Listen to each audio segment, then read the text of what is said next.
قناة. النهارده يا حبايبي شايفين احلى رغيف عيش في الدنيا، مش عشان معمول حلو ولا معمول بكفاءة خالص خالص، عشان معمول من ايدين امي. ربنا يخليكي لينا يا امي. السر مش في العجين ولا السر في الدقيق كويس ولا نوع الدقيق، ابدا ابدا. السر في ايدين امي وبركة امي. ربنا يخليكي لينا يا امي، احلى ام في الدنيا.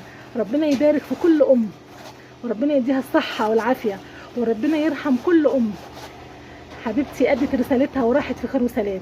ربنا يخلي امهاتنا وربنا يبارك فيهم. احلى عيش واحلى لقمه ممكن تاكليها في بيت الست الوالده.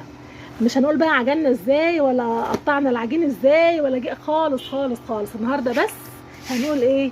فيديو دعوه لكل ام، وربنا يخلي حبايبنا في الدنيا وما نتحرمش منهم ابدا. سر وجودنا وسر كل سعاده لينا في الدنيا. ربنا يخليكي لينا يا امي.